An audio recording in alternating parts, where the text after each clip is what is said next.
নারায়ণগঞ্জ এক আসনে মোস্তাফিজুর রহমান দীপুর মনোনয়নকে কেন্দ্র করে বিএনপির ত্যাগী নেতাকর্মীদের মধ্যে তীব্র ক্ষোভ দেখা দিয়েছে। অভিযোগ উঠেছে দলীয় ত্যাগী ও মাঠের কর্মীরা তাকে মনোনয়নে গ্রহণযোগ্য মনে করছেন না। তাদের দাবি, দীপুর অতীত কর্মকাণ্ড ও আওয়ামী লীগ ঘনিষ্ঠতার কারণে বিদ্রোহ বাড়ছে। দলীয় সূত্র ও স্থানীয় নেতাকর্মীদের অভিযোগ, ফ্যাসিবাদ সরকারের সময় শামীম ওসমানের সঙ্গে দীপুর ঘনিষ্ঠ সম্পর্ক ছিল।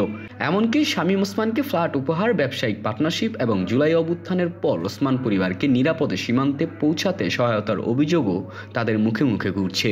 এই সম্পর্কিত তথ্য দেশের বিভিন্ন জাতীয় গণমাধ্যমেও বিভিন্ন সময়ে প্রকাশিত হয়েছিল বলে তারা দাবি করেন। নেতাকর্মীদের একাংশ অভিযোগ করেন, নারায়ণগঞ্জে আন্দোলনকারীদের ওপরে শামীম ওসমান ও তার ছেলে অয়ন ওসমানের নেতৃত্বে গুলি চালানোর ঘটনা ঘটেছিল। সেই হামলাকারীদের দেশ ত্যাগে সহায়তা করে দীপু আসলে ২৪-এর রাজাকার হিসেবে নিজেকে পরিচিত করেছে।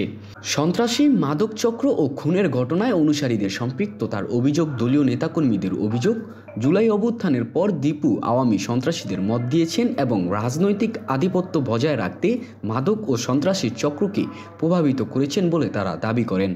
গত কয়েক মাসে রূপগঞ্জে সংঘটিত রাজনৈতিক খুনগুলোর বেশ কয়েকটির পেছনেই দীপুর অনুসারীদের নাম এসেছে বলে অভিযোগ উঠেছে। 18 মার্চ চনপাড়া পুনর্বাসন কেন্দ্র হত্যাকাণ্ড। রাতের সংঘর্ষে গুলিবিদ্ধ হয়ে অটোরিক্সা চালক হাসিব মিয়া নিহত হন। এই ঘটনায় 20 জন আহত হন। নিহতের মামলায় যুবদল নেতা শামীমকে আসামি করা হয়, যাকে পরে দল থেকেও বহিষ্কার করা হয়। অভিযোগ রয়েছে, শামীম মাদক ও অস্ত্র ব্যবসা নিয়ন্ত্রণ করতেন এবং তাকে সম্প্রতি দীপুর গাড়িতেও দেখা গেছে।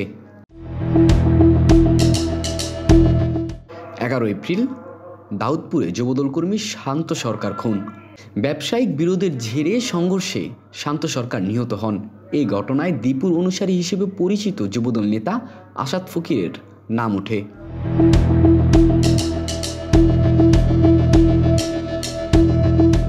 10 জুন বুলতায় যুবদল কর্মী মামুন ভূঁইয়া নিহত। ছাত্রলীগের এক নেতাকে ছাড়িয়ে আনতে গিয়ে ছোড়াগুলিতে যুবদল কর্মী মামুন ভূঁইয়া নিহত হন।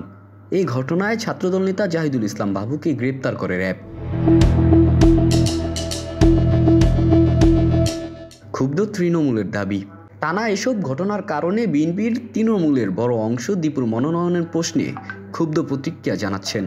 তাদের দাবি, দলীয় সংকটকাল, আন্দোলন আর ত্যাগের সময় যারা দলের বাইরে বা বিপরীতে ছিল তাদের ওপর ভর করে মনোনয়ন দিলে প্রকৃত নিবেদিত কর্মীরা হতাশ হবে। তবে মোস্তাফিজুর রহমান দীপু বা তার পক্ষ থেকে এসব অভিযোগের বিষয়ে কোনো মন্তব্য পাওয়া যায়নি। উজ্জীবিত বাংলাদেশ, নারায়ণগঞ্জ।